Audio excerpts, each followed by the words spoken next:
Good afternoon, and thank you for joining us for this Achates live session on Thursday, 9th of November. Today, we're going to be talking about small-scale statutory bid writing, and this webinar replaces our usual Achates Live programme with panellists. Today, we're going to be thinking about some of the requirements and processes of statutory funders more generally within our team, as well as doing a deeper dive into two specific statutory funding programmes and how to navigate them when crafting your bid.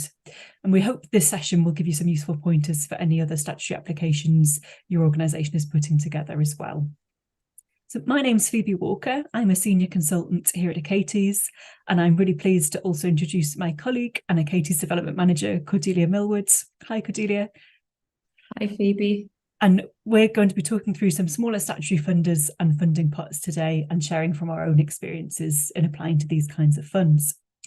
And just to introduce Achates as well, we're a cultural consultancy company providing support to cultural organisations with fundraising, recruitment, strategy, business planning and impact evaluation.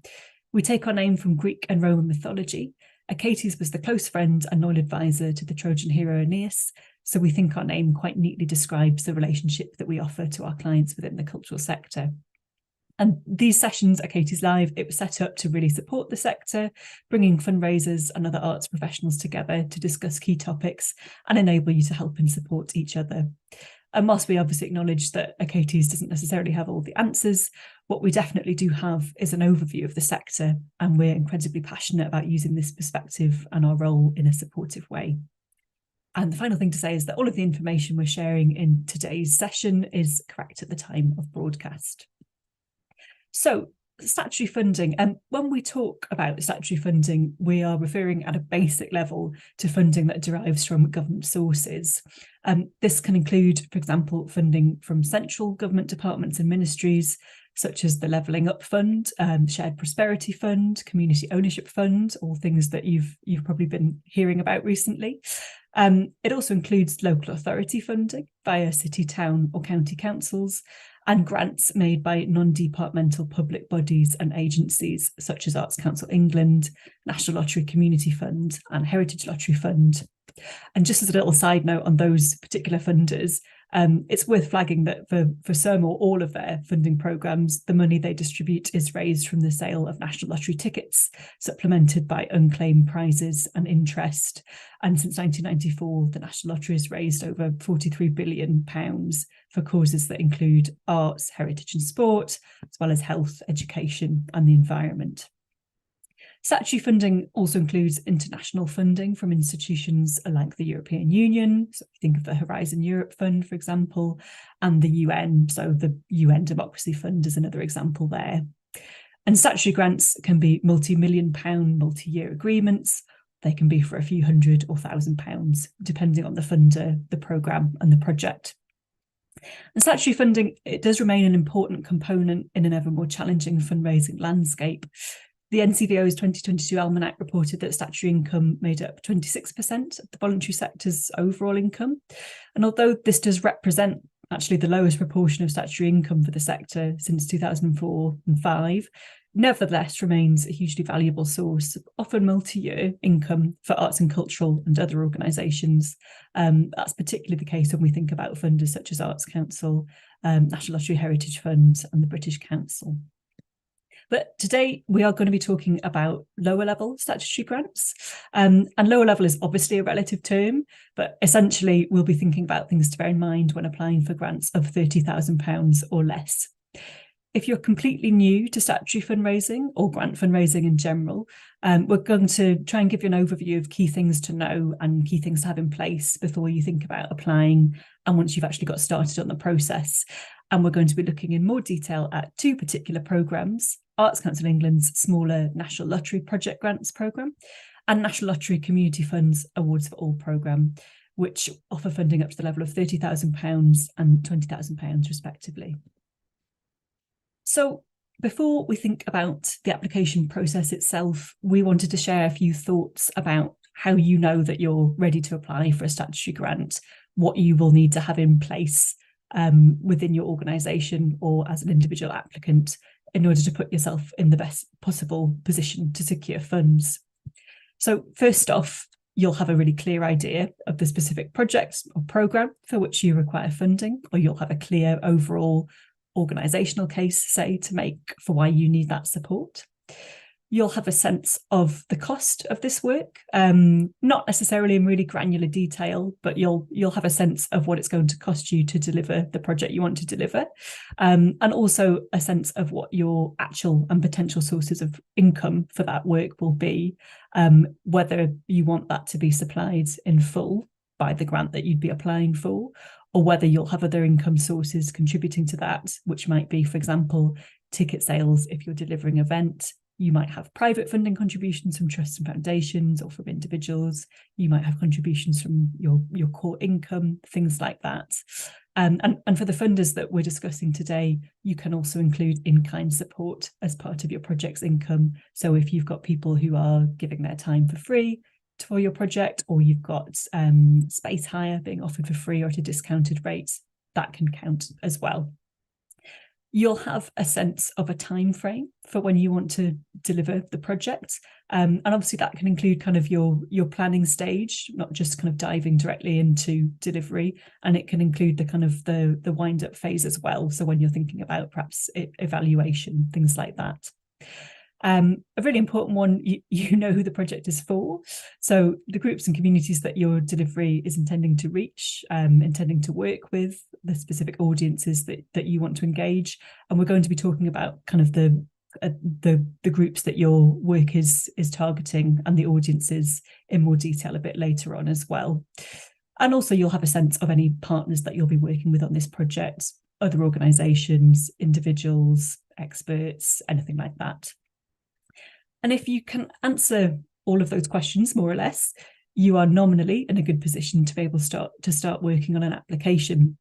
If you still aren't clear on your responses to some of those questions, or you might have different opinions within your team about what your answers are, then this suggests you need to do some more work on the project idea and some of the broader practicalities of delivery before you can put together a really clear and compelling application.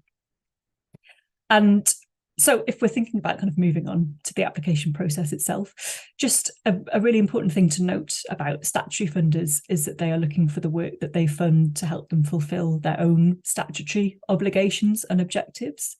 And it's ideal, obviously, to then have a good awareness of what those obligations and objectives are before you begin your application. It's also why some statutory funding processes can require quite a lot of technical detail, lots of things around kind of financial due diligence around governance. It's because those funders need to kind of make sure that when they're reporting to their own funders in turn, that they're really getting all the information they need to be able to do that. So knowing what those obligations objectives are, for some statutory funders, this will be kind of easily available, supplied via their funding guidance or prospectus. It might be found in their strategic documents. So, for example, Arts Council England's Let's Create strategy. You might also find it in something like a local authority's corporate plan, which will lay out what their objectives are. And it's an obvious point to make, but making sure you've combed through that guidance wherever it's available is really your first port of call, and also just to check for any factors that might make you ineligible. If you find that really specific guidance isn't available, or it feels like what you have got is quite generic, or it doesn't answer particular questions that you have, which might particularly be the case with some smaller statutory grants, you can, as I've suggested just there, look a bit more widely at the funders' documentation around their strategy, their corporate plan, their business plan, or you can contact them for more information if that's an option that they have available. And for the funders we're focusing on today, Arts Council England and National Lottery Community Fund both have application guidance packs for their programmes available via their websites. Just a note we want to make, thinking about kind of eligibility, and this is a thing that's happened more recently, but a really important thing to highlight for National Lottery Community Fund's Awards for All programme is that for the Awards for All England programme, NLCF has recently announced that under that programme they are unlikely to fund organisations with an annual income of 250,000 or more. And this is a change from their previous approach, which historically didn't set an income threshold for applicants explicitly. The stated reason for bringing that in is increased demand for funding. So it's a way for the fund to direct resources more explicitly to organisations for whom £20,000 or less could make, in theory, more of a difference than the same funds might make to a larger organisation. And just to point out as well that £250,000 threshold has been put on the Awards for All England programme. For the Wales, Scotland and Northern Ireland Awards for All programmes, that particular income threshold is not as yet specified in the guidance, but NLCF does confirm for those programmes that it wants to fund smaller organisations and will look at your income when we're making a decision. Another key thing to note is that funding for both Awards for All and the Arts Council England project grants derives, as we talked about a bit earlier, and as the names imply, from the proceeds of lottery ticket sales. So do be aware if your organisation has any specific points in your ethical fundraising policy, should you have one, which might come into conflict with this before you apply. Once you feel confident about all of those things and you're getting down to writing the application itself, we'd always recommend setting up an offline application template for yourself first, rather than writing your application kind of exclusively directly into the online form. That means you can work on your application draft, you can review it, you can share it with colleagues before you submit without having to continually go through logins and online portals. It means you've got kind of a safe copy of your work if there are any technical faults with the funder's online systems. And it gives you kind of that template, that fundraising resource for future applications you might make, whether that's to the same funder or a different funder.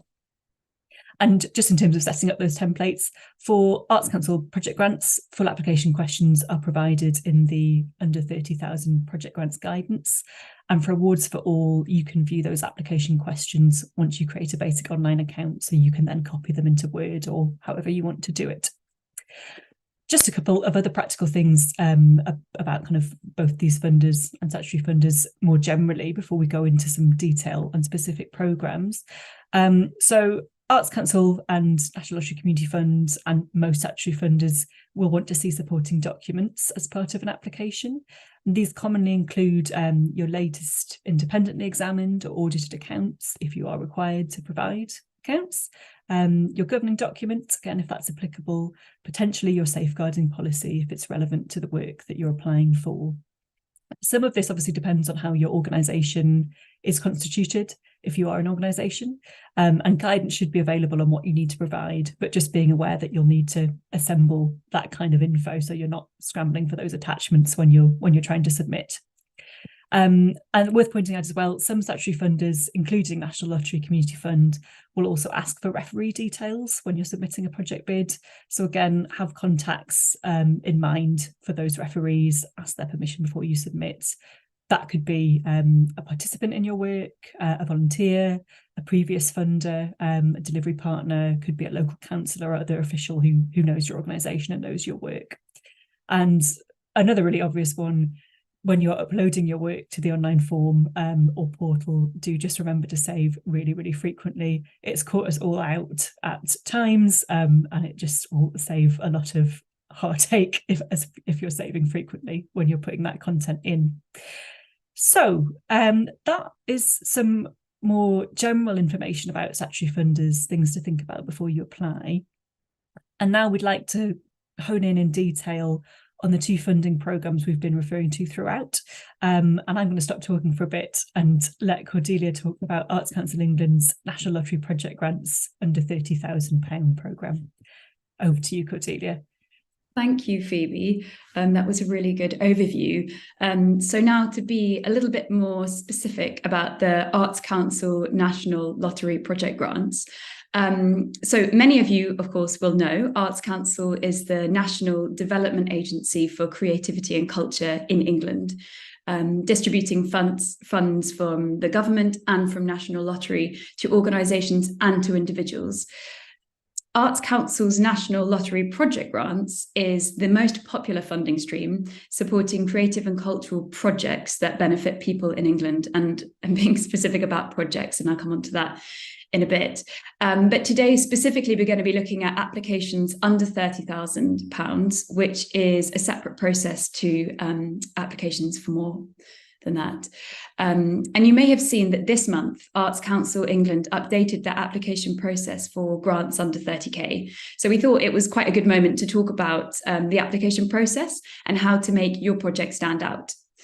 As Phoebe mentioned already, Arts Council decision-making responds to their Let's Create strategy, which is a 10-year strategy launched in 2020. We've actually done a separate Achates Live session on that strategy, as well as the delivery plan from 2021 to 24. So I'm not going to talk too much about that today, other than to say that Arts Council's investment in your project is helping them meet their specific delivery targets, as Phoebe mentioned. So it's really important that you are clear in how your work aligns with their priorities. In particular, Arts Council England want to see how your work is engaging people from underrepresented backgrounds who have historically been excluded from cultural activities. Their focus is on Black, Asian, and ethnically diverse people, as well as disabled people. They're also looking to increase their support in underrepresented places, and Arts Council have published a list of priority places on their website where they are trying to increase their investment. These areas of England roughly correspond with the government's levelling up for culture places. So it's a good idea before you apply just to see whether your work is based in that area, as Arts Council is really making efforts to increase investment in those areas. But fundamentally, in the broadest sense, Arts Council England is interested in how art is integrated into society, recognising that everyone has potential to be creative in their everyday lives and that cultural opportunities should be accessible for everyone. As Phoebe will go on to talk about in a bit, the National Lottery Community Fund looks to fund projects that bring communities together. So too, the Arts Council wants to see how you are using art as the vehicle to bring people together. And in terms of how ACE defines art, the listed eligible disciplines include combined arts, which is generally things like festivals and carnivals, dance, libraries, literature, music, museums and collections, theatre, and visual arts. And you'll notice that film is not on this list. So this current Let's Create strategy succeeds Arts Council's previous Great Art and Culture for Everyone strategy, which you could say was more focused on the promotion of talent and artistic excellence. And while the quality of your artistic work is of course important for a successful project grant application in line with today's strategy, I want to stress that it is as important to show how your project is helping to widen access for people to experience or take part in your art. So as you start to build your case for support and pitching why your project should be funded, we need to move beyond resting on the intrinsic value of your art and culture. Well, obviously, absolutely, we should be advocating for this. But it's almost a given. And to fund your art for art's sake alone, it should not be the sole request for funding. So instead, Arts Council will really want to see how you're using what we call an audience-based approach. And Phoebe will talk more about this later. But essentially, you need to ask yourself questions like, how do you know there is a need for this work? Why does this project need to happen now? What difference will this project make? And thinking first and foremost of your audience, the people you're hoping to engage with your project. So in terms of the changes to the application process that have come in this month, the sort of largest change, which is, I hope, good news for applicants under 30k, is that you don't actually need to have read Let's Create strategy, and you will not be expected to refer to it or the outcomes or all of the investment principles in your application. This might seem like a huge relief, as you know, for those who have read the strategy. It is a large document, but I would say it is still worth being aware of the strategy and the outcomes and the investment principles. As I said, we have done a dedicated Achates Live session on the strategy, so I'd really recommend watching that for an overview of the strategy if you're not yet familiar with it. So I'm going to talk briefly through what you should consider before you apply for a National Lottery project grant.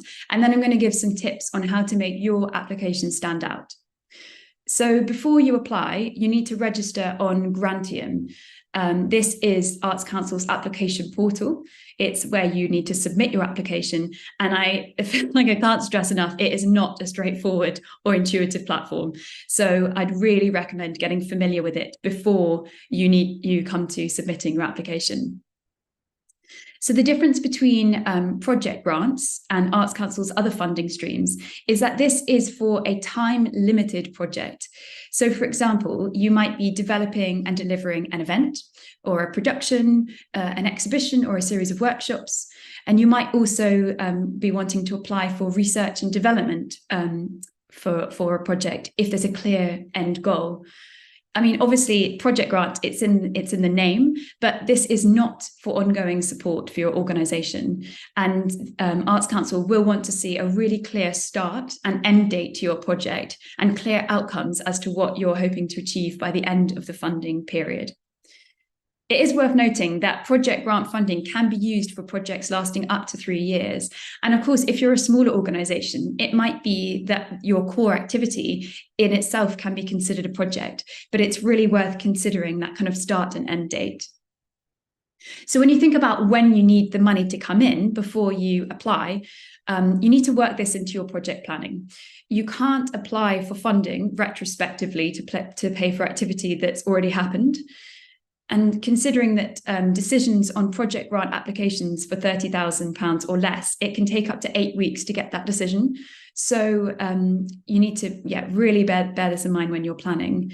And when you come to fill in the application, there is a section for outlining your activity plan, describing all the different parts of what you're going to do as part of your project. You need to make sure that your first listed activity should not be before 8 weeks after you submit. So, any planning or research or development that you might have done, and we really would encourage you to do before applying, this can't be paid for with the grant. This has to come prior to the activity. Another thing to consider before you start your application is what is the total financial amount of the project? Not just what you're asking from the Arts Council, but everything totaled up. When you apply for a project grant from Arts Council, your expected expenditure on the project needs to be exactly equal to the income, and you can't show a profit or a loss as part of the project budget. Arts Council are unlikely to fund 100% of your project budget, and they do ask that before applying, you have already secured at least 10% of your budget.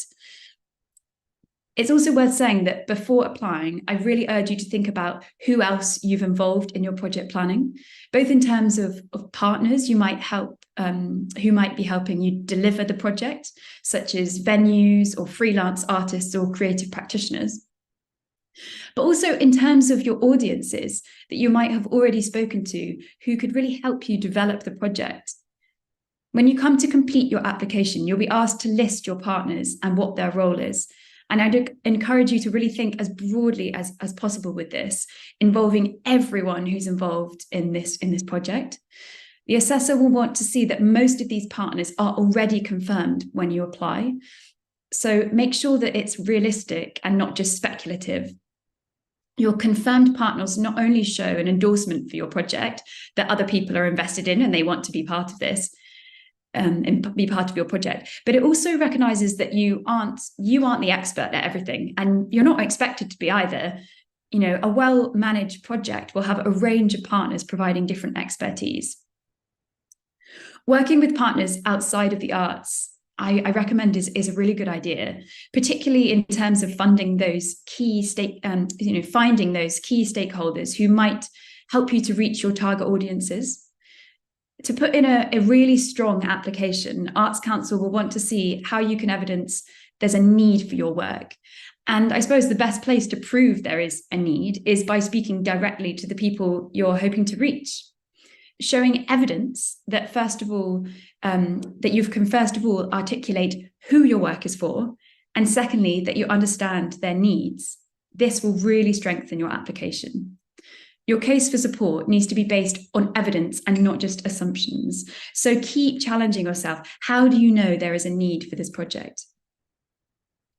As with any kind of public funding where it's public public money that you're spending, you will be expected to report back on the success of the project to show you have done what you said you were going to do, essentially.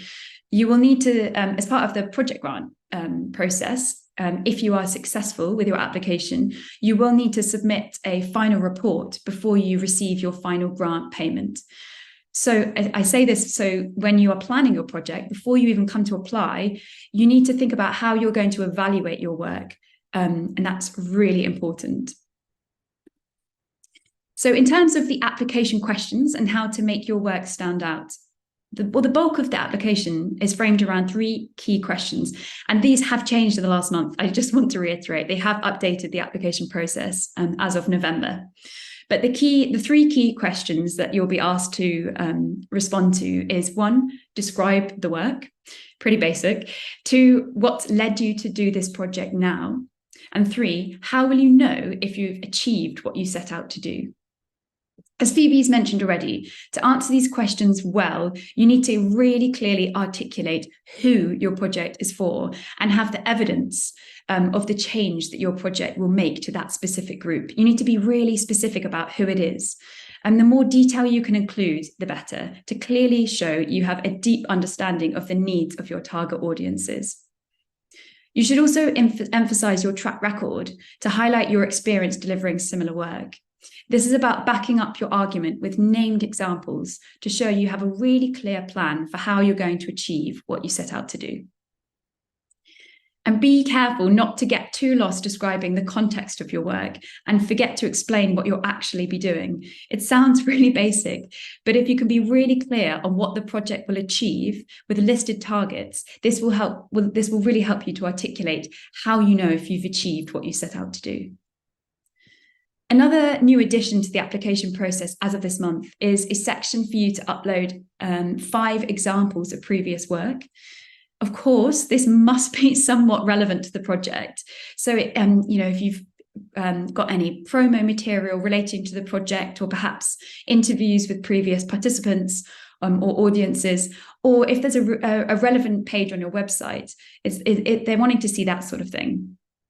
And I like to think, well, the narrative questions are more framed around getting you to talk about how you're ensuring your work is really meaningful and reaching your target audiences.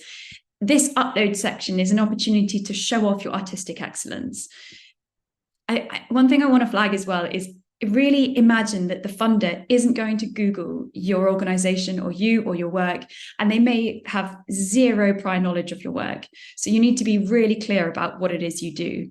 You can't assume the Arts Council has any idea about who you are or the work you do, or indeed anything about the kind of work you're delivering. So you need to really speak in layman's terms and do try to avoid acronyms.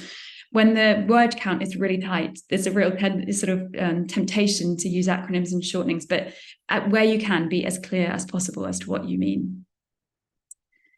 So although you no longer need to refer to all of the investment principles in the under 30K application, the new form will ask you to demonstrate what steps you have taken to ensure your work is inclusive and relevant. Just to reiterate what I guess I've already been saying, the inclusivity and relevance section is to ensure your project is responding to the needs and interests of your target audiences. So this is your chance to show how your project aligns with Arts Council's key priority, which is to make sure that everyone can express creativity in their lives and have access to cultural activities. But a key thing here to be careful of is using catch-all phrases like "our project will reach the widest possible audiences." Unless you can be specific about who your audience is, it will be very hard to communicate the actual impact your work will have. So as you're planning, think about who is working on your project. Who's in your team? Do they reflect your target audience? Do they have the lived experience or knowledge or skills to engage with your target audience? Also, think about how you can include your audience in your planning. Have you asked their advice or feedback on your project before starting? Remember, your project is helping the Arts Council to reach their targets and statutory requirements, so you really need to prove the change you're making. think about how your project actually increases opportunities for people who've been historically excluded from cultural activity, both in terms of the artists that you're working with and you're platforming, and also the audiences that you're hoping to reach. So I would say my final 3 tips for the National Lottery project grants are: 1, be as specific as possible, using named examples where you can. 2, to back up your arguments with evidence. Don't make assumptions about the people you're hoping to reach. And 3, imagine the assessor knows absolutely nothing about your work already, so be really clear about what you're hoping to do. Much of the work, much of what I've just spoken about is really just general best practice for any kind of project development, whether or not you choose to apply through the National Lottery Project Grant Programme. So I hope it's helpful. But before we go on to talk about the National Lottery Community Fund, Phoebe, did you have anything you wanted to add about the project grant application process? Yeah, thank you, Cordelia. That was a really great comprehensive overview and really useful to get those updates about the changing form as well. Really timely. I thought it would be useful just to run through some questions that we know come up quite a lot when we're talking about Arts Council National Lottery project grants with the organisations we work with, things that we've encountered ourselves. So just a kind of a few points to think about, or questions for you to respond to. If, for example, you're an individual artist, or maybe you're a group of artists, a consortium, and you want to apply for one of these project grants, as distinct from the Developing Your Creative Practice programme, which is Arts Council's programme specifically for individuals, should you, for example, include the cost of your own time in that budget? Is that something that's seen as suitable when you're thinking about a grant application as an individual or a group of artists? Yeah, totally. I mean, I suppose it's just reiterating what I said already. This is about a project, so this isn't going to fund your sort of ongoing artistic practice. There are other funds, such as there's other funding available for that. So this isn't going to fund your kind of ongoing artistic costs. However, for the duration of the project, absolutely, you need to include funding towards paying yourself. And there's actually a section in the project grant application that gets you to sort of confirm that you are committed to paying your staff and artists properly. So they'll want to see that you refer to either like the national living wage or relevant union standards. So yes, absolutely, you want to make sure that you're incorporating your cost towards yourself. And it's worth saying as well, I didn't talk much about kind of the budget section, but when you do include kind of what's included in your budget, really do a kind of clear breakdown of day rates and how you've calculated those fees. So it's really clear that you're paying your artists and yourself well and enough, and also how you've calculated those, so they can really see that it's kind of fair and appropriate for the project. Right, thanks, Cordelia. Another question I have, again, something that I think is a consideration for lots of organisations. This is, although we talk about it being, the lower level Arts Council project grant fund, it's a big application. It takes work and it takes time and resource to kind of put this together. And especially if you're a smaller organisation, where you don't have an enormous amount of capacity to put to fundraising, what would you say are kind of the key uses of kind of having this sort of application together? What's the sort of future use you can get out of having an ACE bid kind of in your folder, essentially?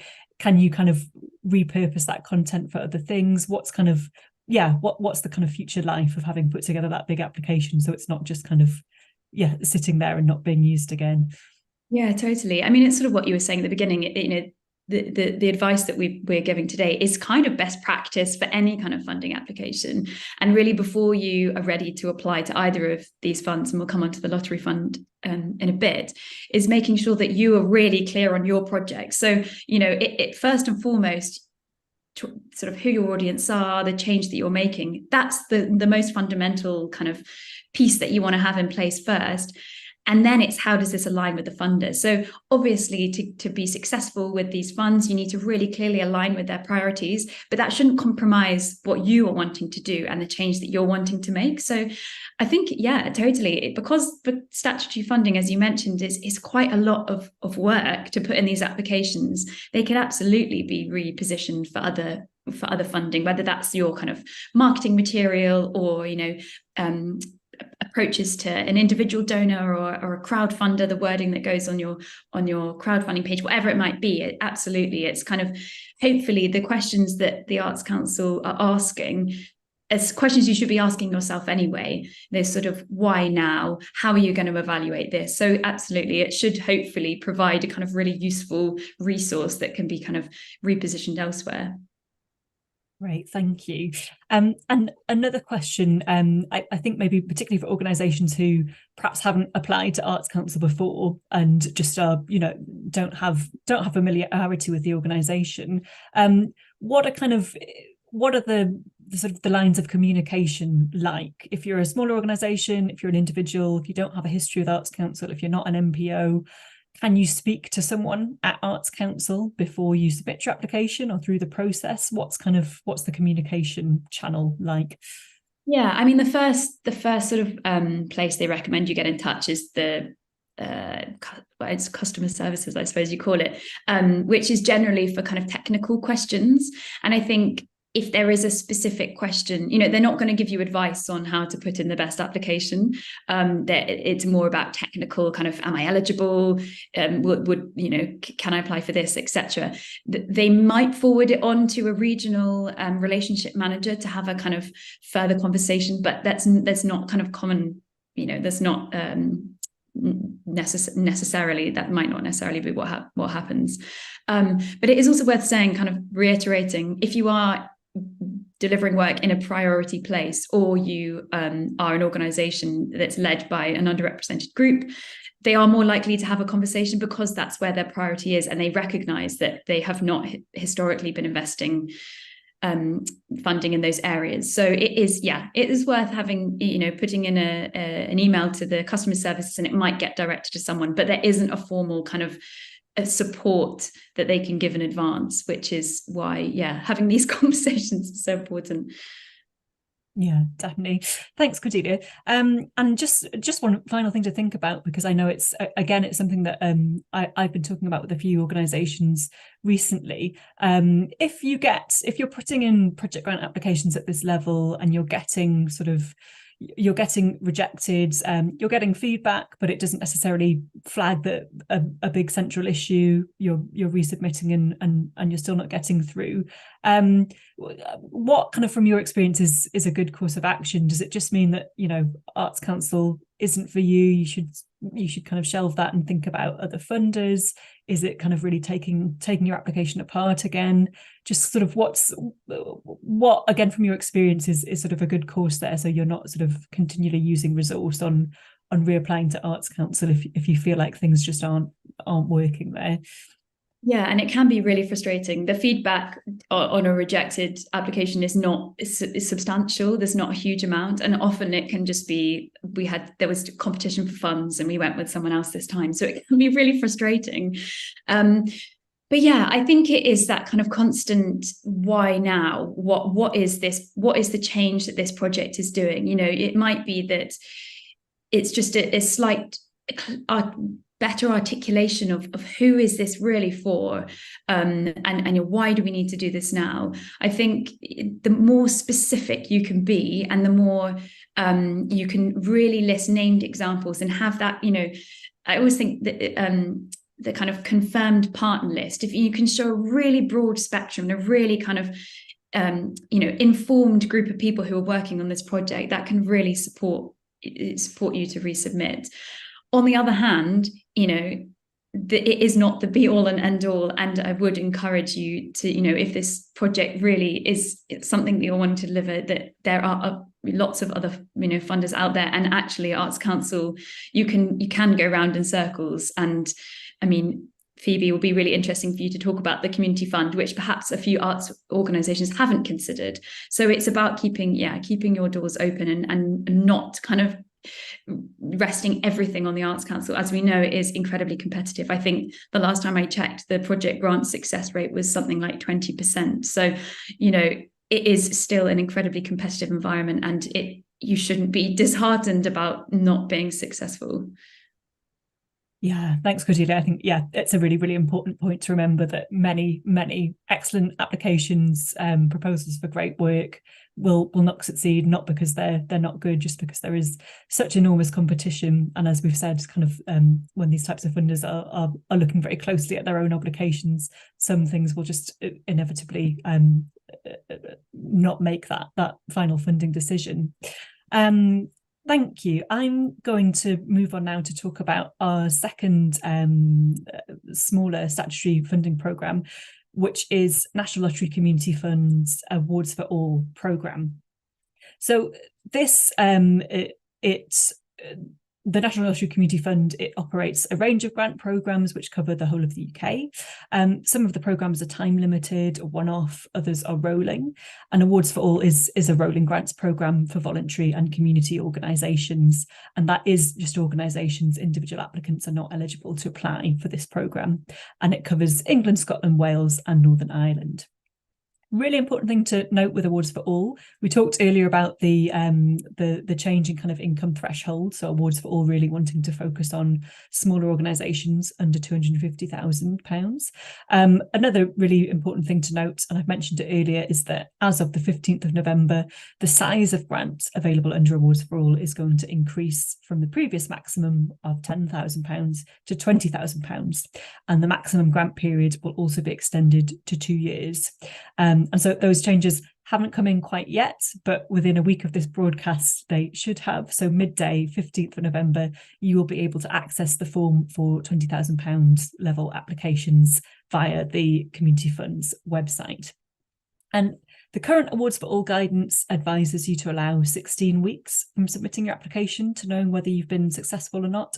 So as Cordelia was talking earlier about kind of timelines when you're thinking about the Arts Council application, again, do factor this into the timeline for your Awards for All projects. Ensure that in your application, it isn't set to kind of formally start before that 16-week period has elapsed.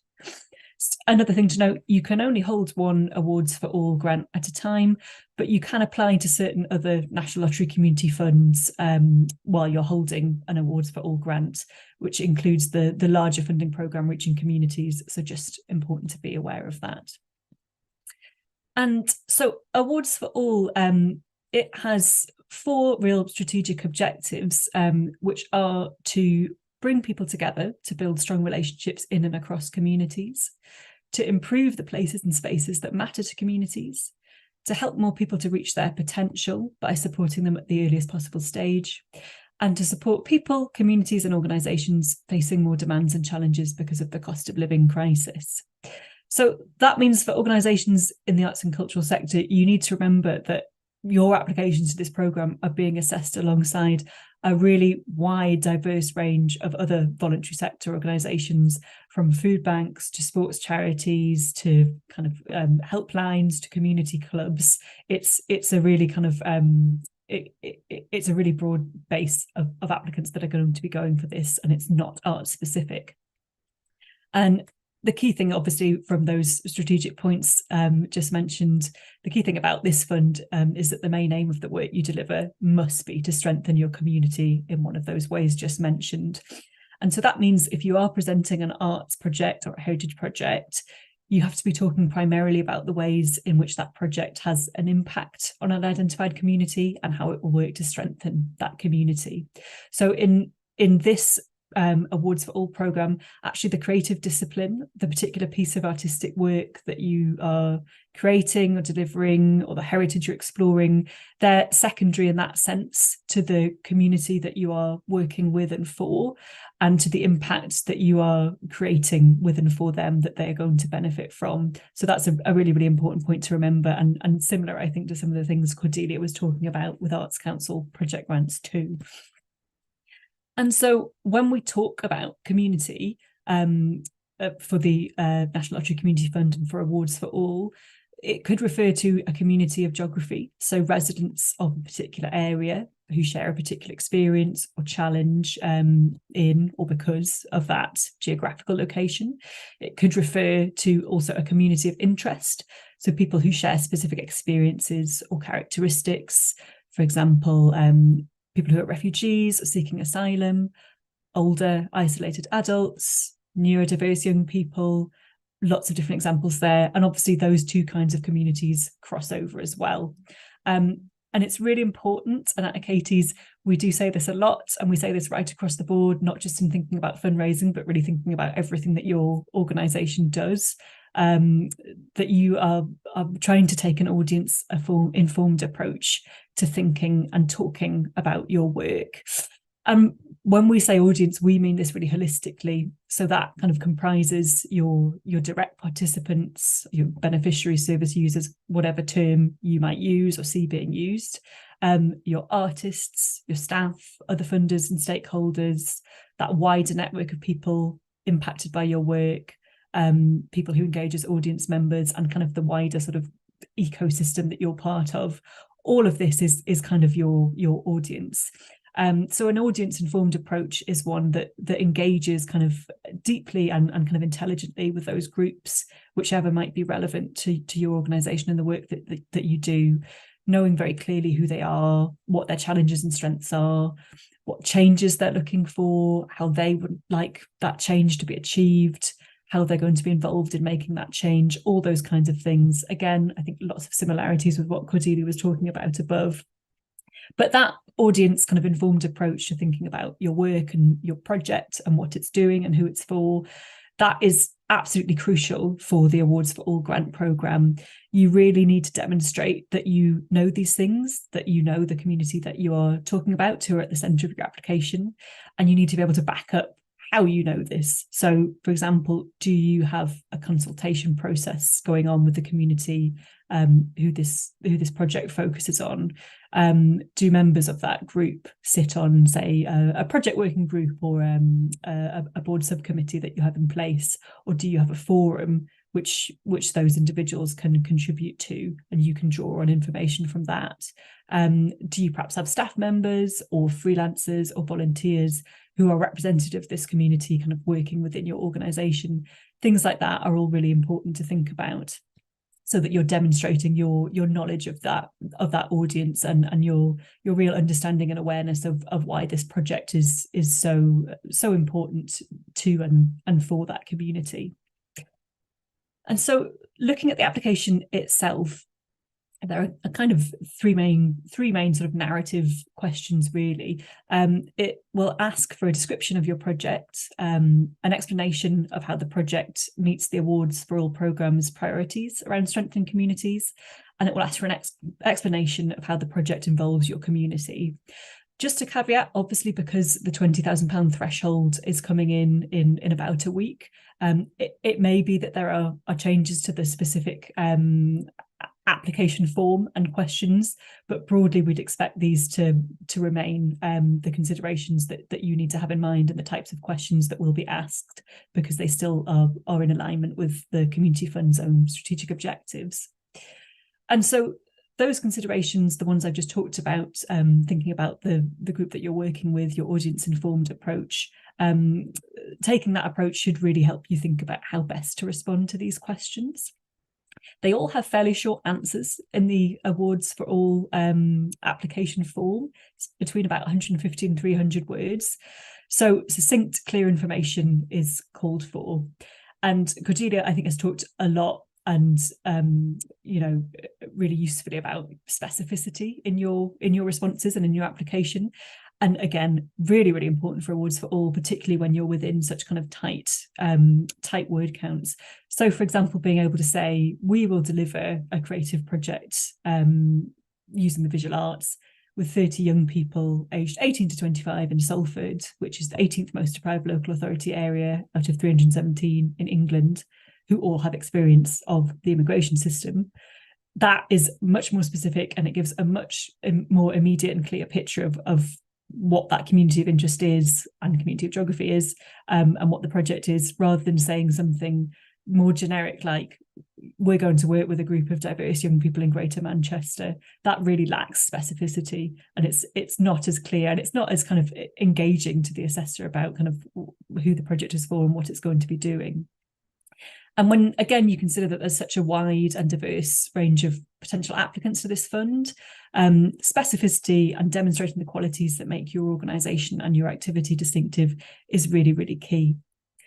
And for this fund, it's also really important, I think, to be able to demonstrate your place within a wider ecosystem of activity and support, which could be both local, so that, you know, the organisations that are in your area, the area that you're working, and thematic. So if you're working on, if you're working with young people and visual arts, or young people from a particular demographic that you're working, or have knowledge of kind of peers who are also operating in that space, that there's kind of conversation and collaboration there. That's really, really important. It's all part of that piece of kind of how you strengthen a community. You're not going to be doing that in isolation. You're going to be doing that as part of a kind of a network of support that exists within other organisations and within the public sector and from all sorts of places. So you need to kind of evidence that you understand that network, that you are working within it, that you're evidencing who else you might be working with on this project, whether that's particular organisations or particular individuals, and how you're collaborating, if that is what you're doing, to maximise your resources, to widen the impact of your particular area of expertise. And also just kind of being able to demonstrate that because of this kind of the knowledge that you have, the networks that you have, the way that you're drawing on others working in a similar space, that you're not kind of replicating work that's already being done. You know, the National Lottery Community Fund does not want to kind of fund lots of organisations all doing very similar stuff in a similar area. It wants to kind of show that the support it's giving is meeting a really particular need that is not being met by another organisation. Perhaps it's being complemented by the work of another organisation, but actually it's your project and your application which is really responding to something very specific. So particularly for arts organisations, and again, Cordelia touched on this, I think demonstrating where that network that you have and the knowledge that you have about that project and about that community extends beyond the arts and cultural sector in ways which are relevant to your community of interest is going to be really, really important.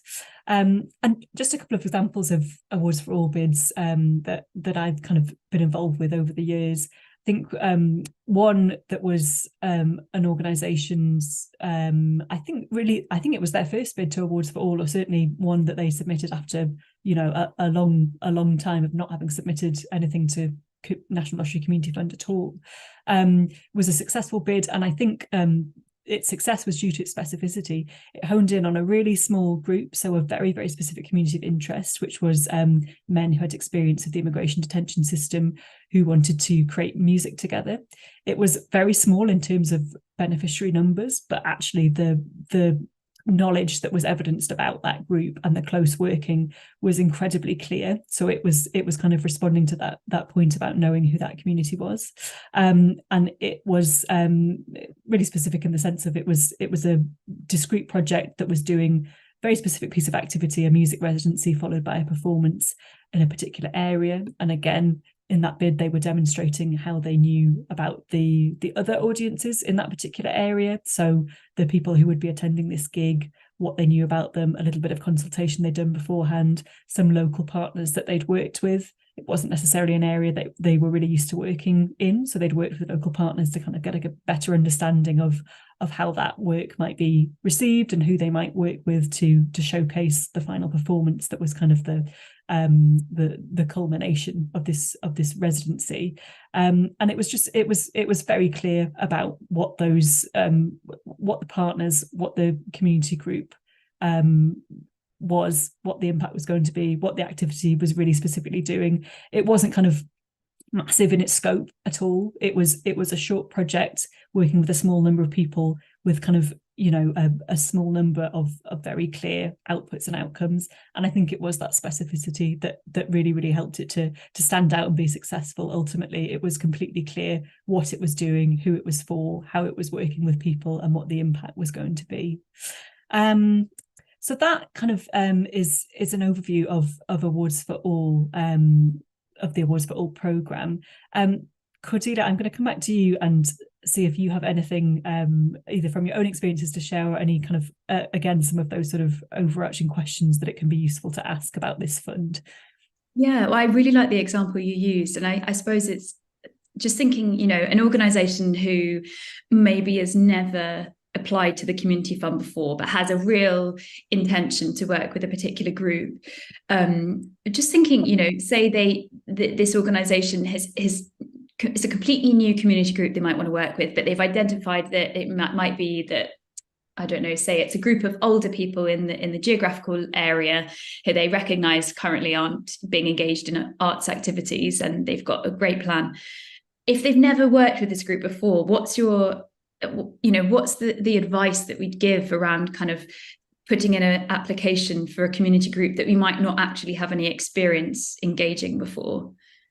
Yeah, it's a really good question. I think that the key thing here is not to kind of assume knowledge about that group in your application. I mean, the Under the Awards for All programme, it will support new activity as well as kind of ongoing activity or existing activity. So kind of new work, a new project is absolutely eligible. I think if it is a new community group that you are working with, what you'll want to do is to really evidence how you've worked to build up your knowledge of that community and your kind of direct contact with the members of that community as well. So some of the things I was talking about earlier, have you gone through a kind of a consultation process? Have you had, and that doesn't have to be as formal as it sounds, it might be kind of you've invited people in, or you've gone out to another community group where this particular group congregates, to have a conversation, to introduce your organisation, to understand more about what their experiences are and what they might get out of the work that you lead or want to deliver. Again, have you been in conversation with partners locally who are working with that group, so you've got a real understanding of the context that they're operating in, and perhaps of the gap that you think your work can meet?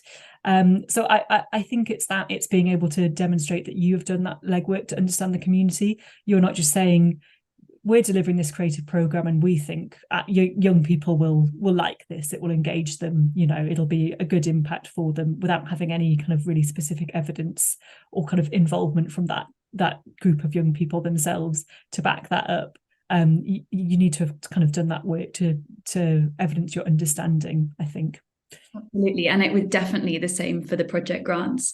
I think the kind of key difference between these two funds that I think is worth mentioning is that obviously the National Lottery Community Fund funds all different sorts of projects. And I almost like to think that the art is the vehicle that's enabling the change. And actually, if you've identified who your audience is and you identify the change that you want to make, the kind of vehicle by which you do that, it's kind of interchangeable. It might be a singing workshop, it might be a football match, it might be, whatever it is. And actually with the community fund, that the art is kind of the least important part of the project, and really it's the kind of what you're putting in and what comes out is the really critical kind of level of detail that they'll need to see.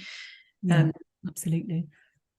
Well, I think we probably are ready to wind up today's conversation. I know we've not got a huge amount of time left, but hopefully this has been a useful introduction to statutory funding and a bit of a brief overview for those two national lottery funds.